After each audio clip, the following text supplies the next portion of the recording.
Welcome to Musings with me at Butterfly Effect for Happiness. I'm Lisa, and I hope that wherever this finds you in your day, it generates critical thinking and discussion for those you love and care about. In this episode, I'm musing on the topic of when everyone else comes first. So I'd like to ask you straight off the bat, how is nurturing everyone else first working out for you? And if we consider, as noted on merriam-webster.com, the information on the word nurture, Merriam, wherefore art thou, Merriam-Webster? Oh, there you are. When nurture was first adopted into the English language in the 14th century, it referred to training or upbringing. That is, to the care and attention given to someone or something that is growing or developing. And it wasn't until a century later that the verb nurture settled into the language, first with meanings having to do with feeding and caring for young. Meanings nourish had been nurturing for 100 years.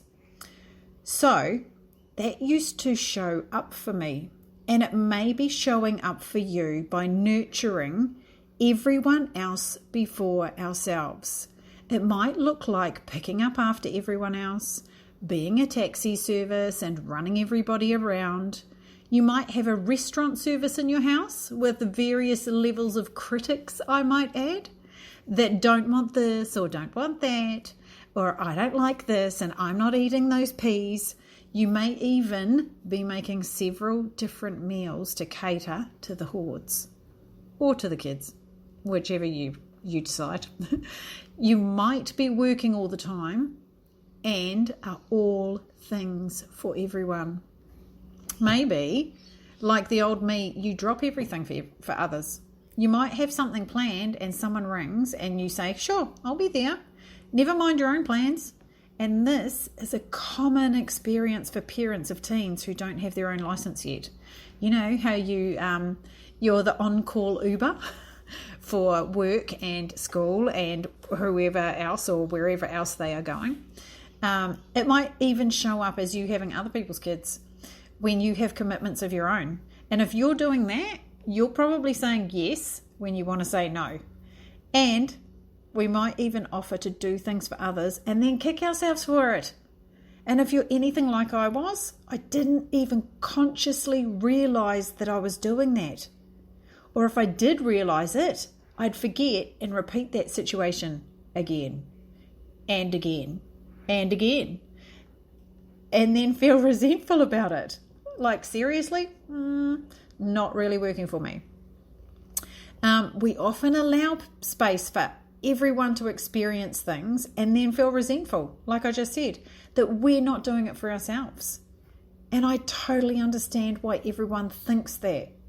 Everything will fall apart if we stop to take care of ourselves. And that's because we, meaning those of us who do this, think that everyone in society is doing it that way. And that's what we've learned. I mean, how many of us know someone else doing it this way?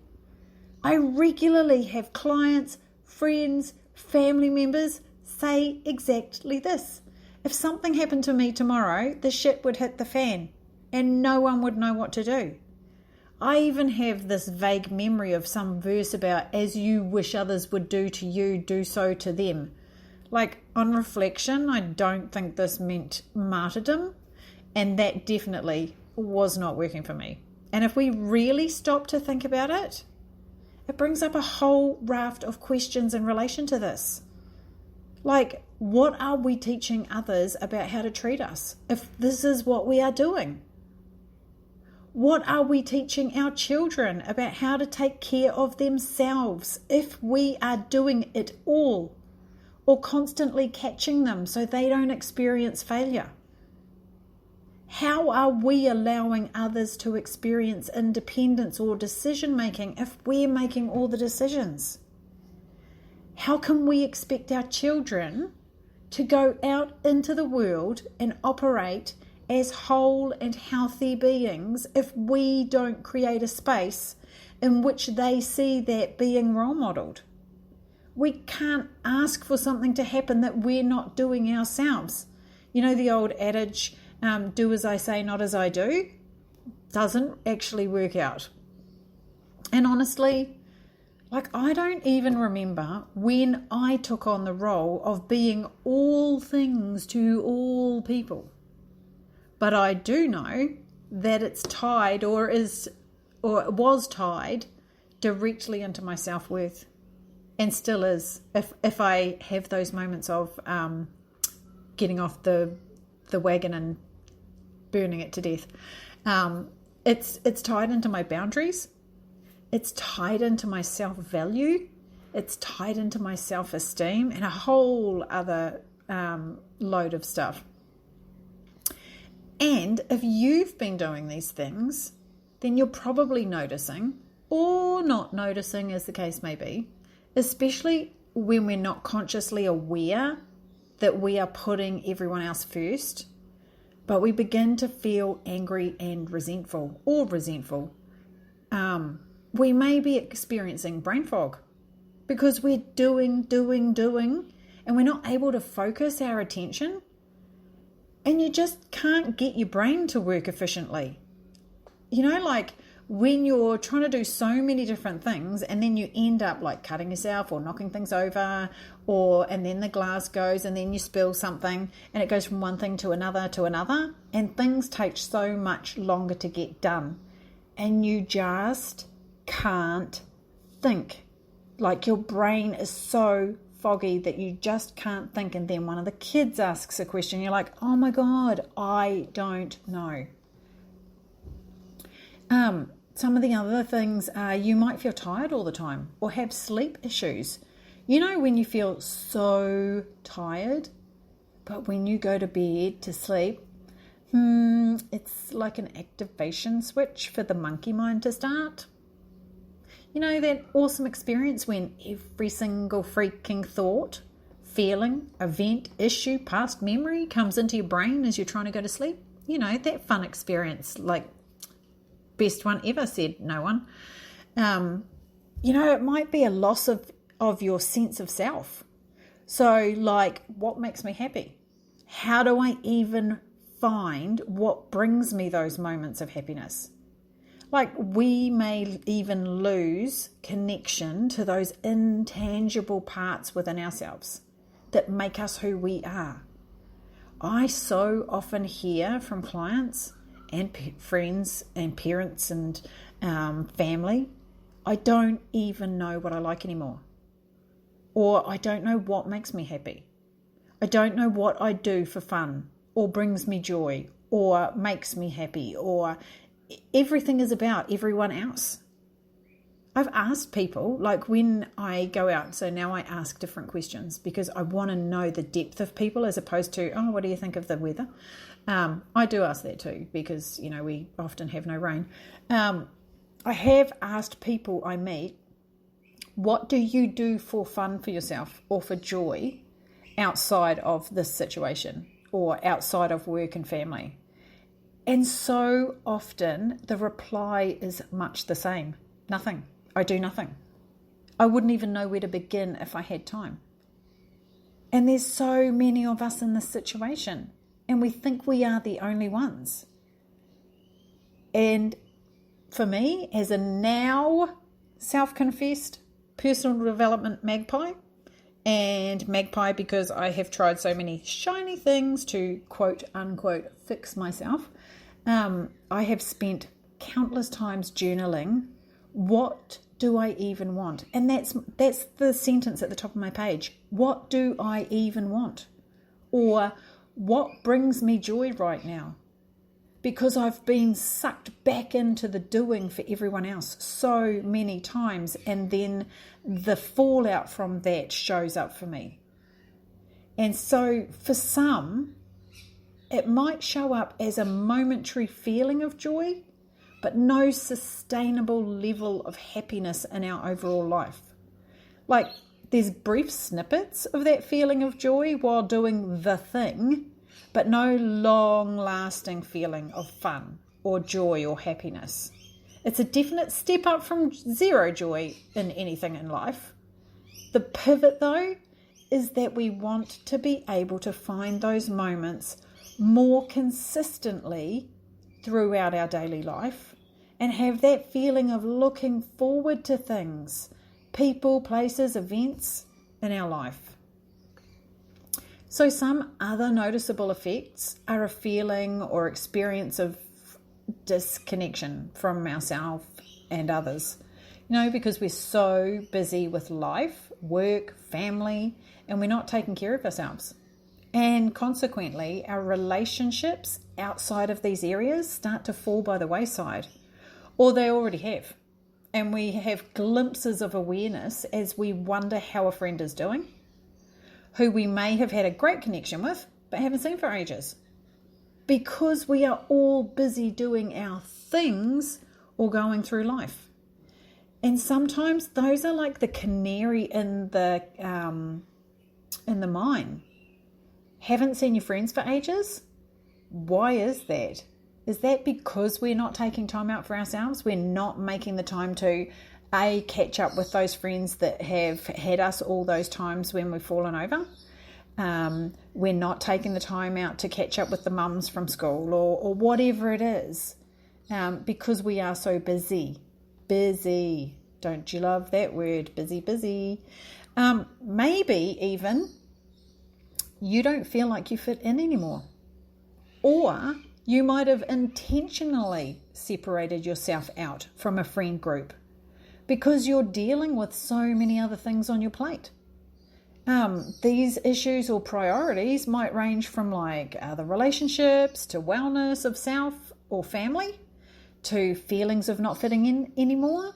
It might be anxiety or new circumstances that you feel separate you out from that known tribe that you used to be involved with.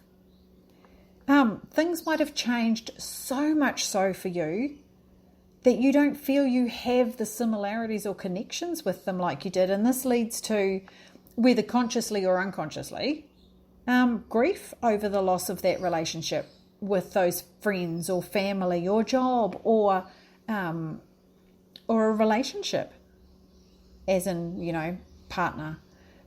We often don't realize at the time that we're grieving the loss of that relationship or job or family member and the sense of loss. And we then feel like we don't have the support network we needed to help us nurture ourselves because we've let that go. And then when we turn around to find that support network, it's not there because we didn't nurture ourselves through that network.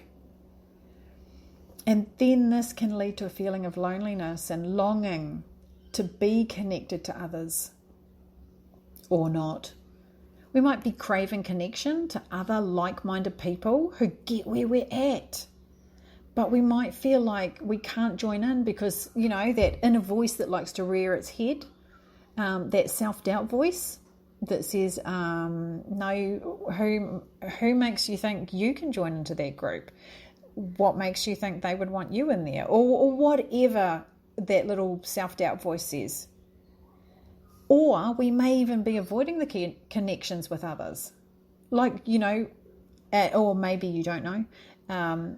Like I have been known to hide out in the car at the kids' sport or school pickup because I've felt crappy or haven't been taking care of myself.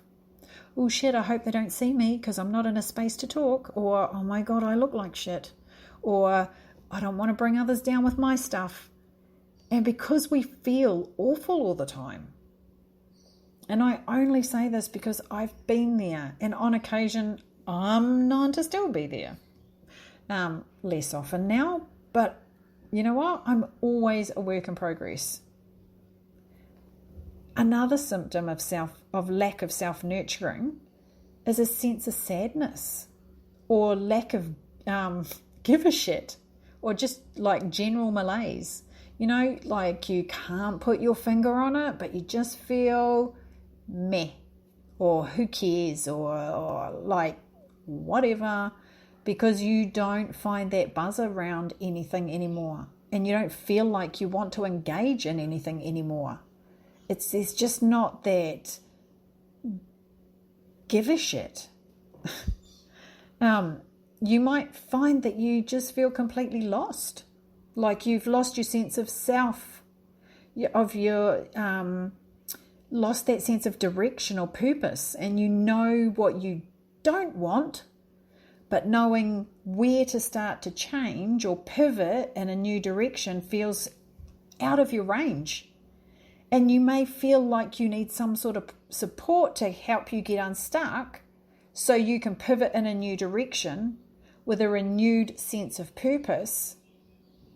And when we feel like we have some purpose, we feel like we have a level of usefulness and we feel worthy and of value. But it's choosing to get that support as well to get unstuck. And I've had conversations with people about this who are now retired as well, because we all think it's only parents who have little children or who have older teens and they've got a lot on their plate, or someone who's working all the time. And so there's this perception around that it is somebody who is younger. But I've had conversations, as I said, with people who are now retired, and they talk about the loss of a sense of purpose. And this is true for parents after they've had kids. Their whole sense of self is tied into others outside of themselves. And that's okay too, like within our jobs, we have this sense of purpose and sense of self within that whole space outside of self. But what happens when that's gone? Who are we then? Who do we get to be then? In fact, I was talking to an older gentleman who used to be a builder, and he said the hardest thing now after retiring is, where is his value? What does he have to offer? Because he no longer has a job or a role. How interesting is that?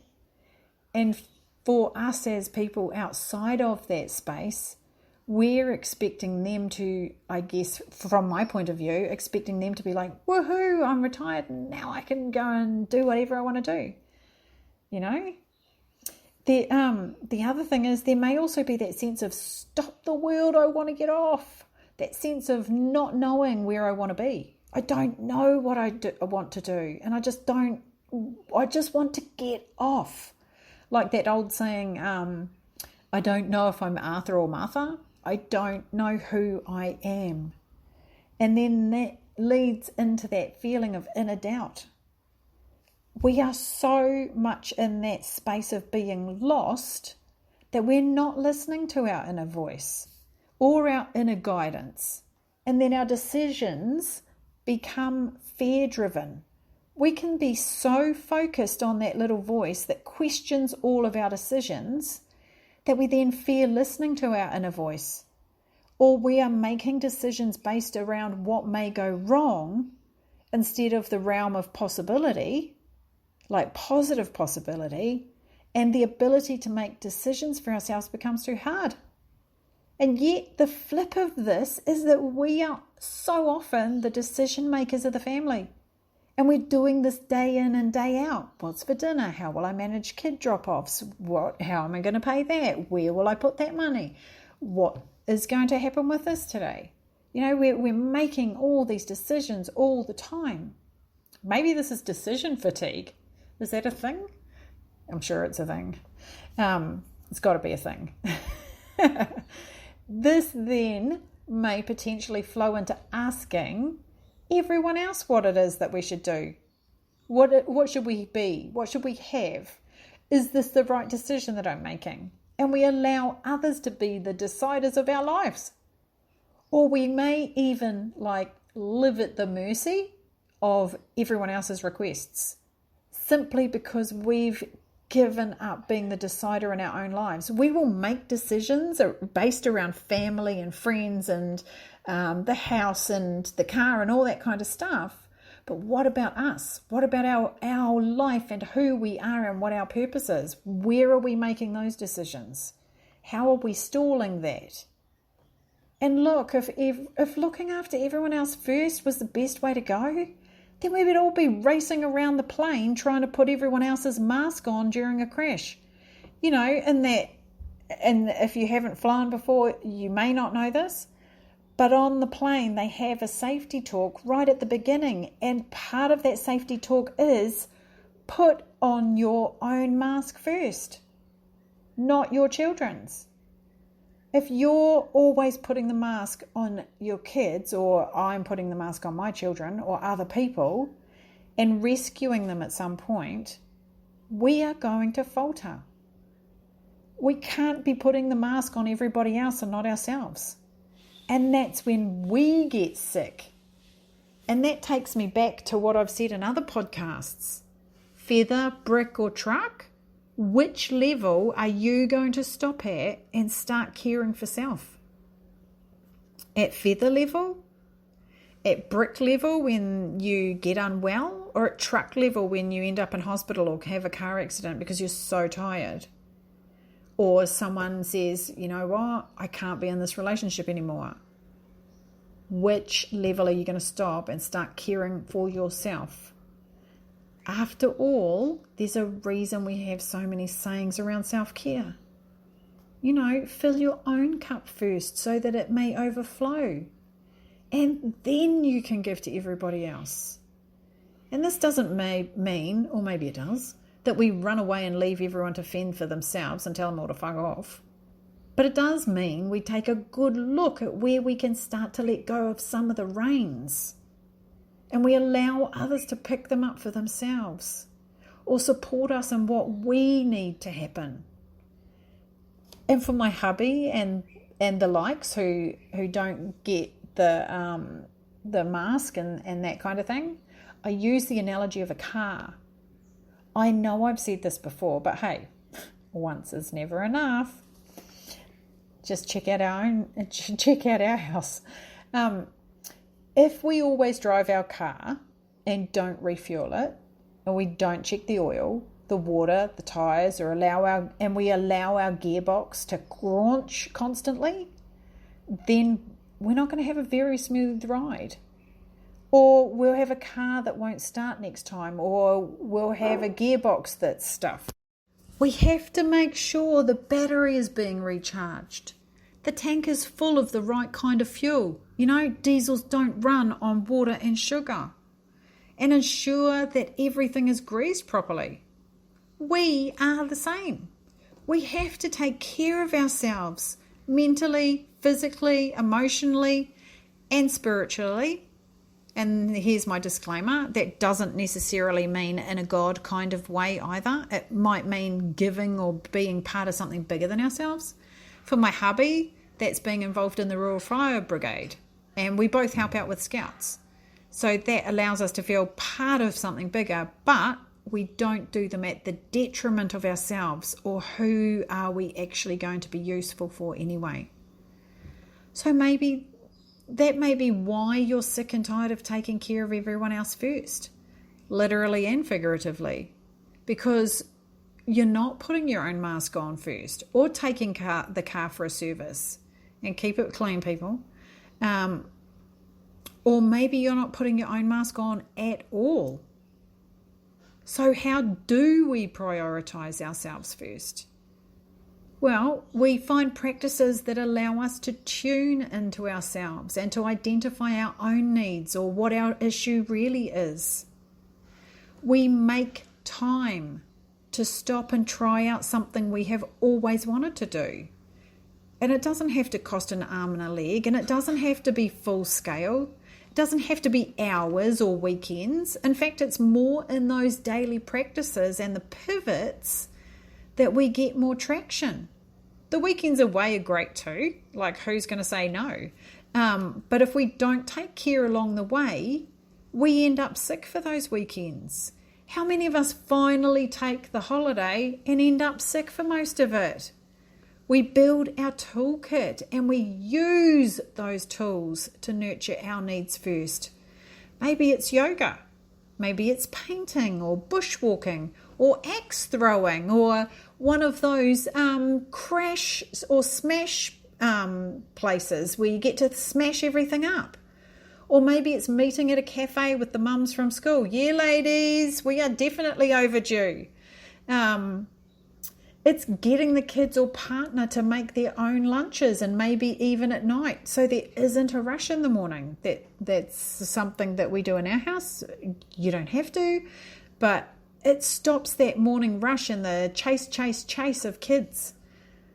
It's in the delegation of chores and asking for help instead of doing it all yourself. And for those of us who have a perfection streak, it's in letting it be kid level clean or partner level clean sometimes, and working on being more flexible about how something needs to be done. Right? Like, not one of my faves, but as I've gotten older, it has become easier. And running my own business helped me too, because I just don't have the time to be super freak tidy anymore, which, can on occasion just get right up me, and that's why I am creating an office space so I don't have to look at it anymore.